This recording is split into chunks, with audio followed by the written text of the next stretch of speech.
নতুন বছরে বার্ধক্য ভাতা এবং লক্ষ্মীর ভাণ্ডারে টাকা পাওয়া নিয়ে নতুন শর্ত জারি করা হয়েছে।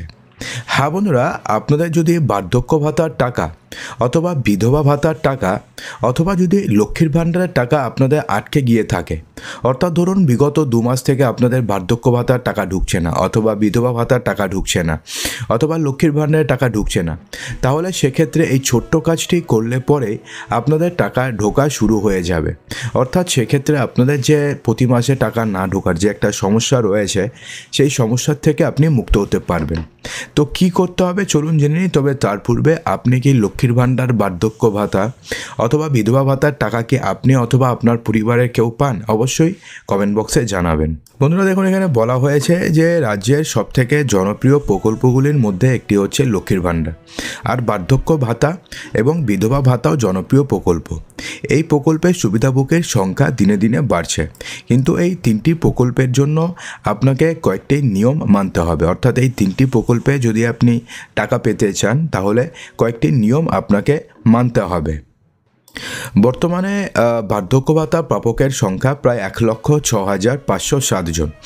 বিধবা ভাতা প্রাপকের সংখ্যা রয়েছে 87,409 জন। এই দুই প্রকল্পে মহিলাদের মাসে 1,000 টাকা করে দেওয়া হয় এবং বার্ধক্য ভাতাতে পুরুষদেরও মাসে 1,000 টাকা করে দেওয়া হয়। সম্প্রতি জানা যাচ্ছে যে অনেকেই দুই প্রকল্পের টাকা সঠিকভাবে ঢুকছে না, তবে তাদের জন্য চিন্তার কিছু নেই। কিছু তথ্য যদি আপনি জমা করেন, অর্থাৎ কিছু ডকুমেন্টস আপনাকে ব্যাংকে গিয়ে জমা করতে হবে এবং কিছু ডকুমেন্টস আপনাকে পুরসভাতে গিয়ে জমা করতে হবে অথবা পঞ্চায়েতে গিয়ে জমা করতে হবে। যদি জমা করে দেন তাহলে আপনাদের সমস্যা দূর হয়ে যাবে এবং আপনি টাকা পাওয়া শুরু হয়ে যাবে। তো জেলা প্রশাসনের কাছে আপনার লাইফ সার্টিফিকেট জমা দিয়ে আসুন। অর্থাৎ বার্ধক্য ভাতার জন্য অথবা বিধবা ভাতার জন্য আপনি জেলা প্রশাসনের কাছে গিয়ে আপনার লাইফ সার্টিফিকেট জমা দিয়ে আসুন। অর্থাৎ আপনি যে জীবিত রয়েছেন, তো সেই লাইফ সার্টিফিকেট আপনি জমা দিয়ে আসুন। এছাড়া ব্যাংকে গিয়ে আপনাকে কেওআইসি জমা করতে হবে। অর্থাৎ দুটো কাজ করতে হবে। একটা হচ্ছে আপনার লাইফ সার্টিফিকেট জমা দিতে হবে জেলা প্রশাসনের কাছে গিয়ে, এবং অপরটি হচ্ছে ব্যাংকে গিয়ে আপনাকে কেওআইসি জমা করতে হবে। জানুয়ারি মাসে জমা দিলে চলতি মাসে বকেয়া টাকা আপনি পেয়ে যাবেন। অর্থাৎ বকেয়া যতদিনের টাকা বাকি রয়েছে, কারোর 2 মাস, কারোর 3 মাসের টাকা, বিশেষ করে বার্ধক্য ভাতার টাকা অথবা বিধবা ভাতার টাকা কিন্তু অনেকের ডিউ হয়ে আছে, কারোর 2 মাস, কারোর 3 মাস। তো সেক্ষেত্রে আপনি এই দুটো কাজ করলে পরেই আপনি বকেয়ার টাকা পেতে শুরু করবেন। এই বিষয়ে বিস্তারিত তথ্য যদি আপনি জানতে চান তাহলে সেক্ষেত্রে যদি আপনি গ্রামে বসবাস করে থাকেন তাহলে আপনি বিডিও অফিসে যাবেন, এবং পুরসভাতে থাকলে পরে এসডিও অফিসে যেতে পারেন। সরকারি আধিকারিকরা সঠিকভাবে আপনাকে বুঝিয়ে দেবে যে আপনাকে এক্স্যাক্টলি কী করতে হবে। অর্থাৎ লাইফ সার্টিফিকেট জন্য আপনাকে কি করতে হবে, কোথায় গিয়ে এক্স্যাক্টলি আপনি জমা করবেন, সেই সমস্ত তথ্য আপনাকে সরকারি আধিকারিকরা বুঝিয়ে দেবে।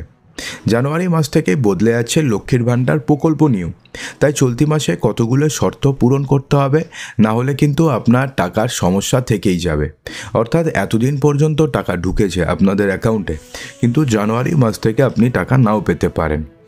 জয়েন্ট অ্যাকাউন্টে এখন থেকে গ্রহণযোগ্য নয়। এতদিন পর্যন্ত যদি আপনার নাম ফার্স্ট অ্যাকাউন্ট হোল্ডারে থাকতো এবং সেকেন্ড অ্যাকাউন্ট হোল্ডার যদি আপনার হাজব্যান্ড থাকতো অথবা যদি আপনার ছেলে থাকতো, তবুও আপনার অ্যাকাউন্টে লক্ষ্মীর ভাণ্ডারের টাকা ঢুকে যেত। কিন্তু এবার বলে দেওয়া হয়েছে যে আপনার যদি সিঙ্গেল অ্যাকাউন্ট না থাকে, যদি জয়েন্ট অ্যাকাউন্ট থাকে, সে যার সঙ্গে থাকুক না কেন, সেক্ষেত্রে আপনি কোনোভাবে আর লক্ষ্মীর ভাণ্ডারের টাকা পাবেন না। তার কারণ জয়েন্ট অ্যাকাউন্ট কোনোভাবেই গ্রহণযোগ্য নয়। নাম এবং ঠিকানা আপনাকে সঠিক দিতে হবে। আধার কার্ডের লিঙ্ক থাকা বাধ্যতামূলক, অর্থাৎ আপনার অ্যাকাউন্টের সাথে আপনার আধার কার্ডের লিঙ্ক থাকাটা বাধ্যতামূলক, এবং উপজাতি শংসাপত্র জমা দেওয়া বাধ্যতামূলক। অর্থাৎ সেক্ষেত্রে আপনি যদি এসটি হয়ে থাকেন অথবা যদি আপনি এসসি হয়ে থাকেন, তাহলে অনেকে রয়েছে যারা এসসি সার্টিফিকেট জমা করেনি অথচ তারা এসসির টাকা পায়, অথবা এসটি সার্টিফিকেট জমা করেনি অথচ তারা এসটির টাকা পায়। তো সেই সমস্ত যদি এতদিন হয়ে থাকে তাহলে নতুন বছর থেকে কিন্তু হবে না। লক্ষ্মীর ভাণ্ডার, বার্ধক্য ভাতা এবং বিধবা ভাতা 3 প্রকল্পে সমস্ত তথ্য এবং ব্যাংক অ্যাকাউন্ট নম্বর যদি ঠিক থাকে তাহলে আপনার টাকা পেতে কোনো সমস্যা হবে না। অর্থাৎ এই সমস্ত কিছু যদি ঠিক থাকে, ব্যাংক সমস্ত তথ্য ঠিক রয়েছে, আপনার লাইফ সার্টিফিকেটও জমা দেওয়া আছে, আপনার ব্যাংকে কেওয়াইসি করা রয়েছে, ব্যাংক অ্যাকাউন্ট নাম্বার সিঙ্গেল থাকে, তাহলে সেক্ষেত্রে নতুন বছরে বার্ধক্য ভাতার টাকা হোক অথবা বিধবা ভাতার টাকা হোক অথবা লক্ষ্মীর ভাণ্ডারের টাকা হোক, কোনোটা পেতেই কোনো অসুবিধা হবে না।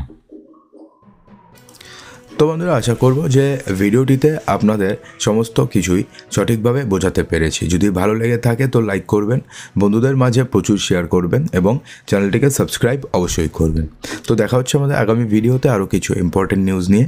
ততক্ষণের জন্যে ভালো থাকবেন, সুস্থ থাকবেন।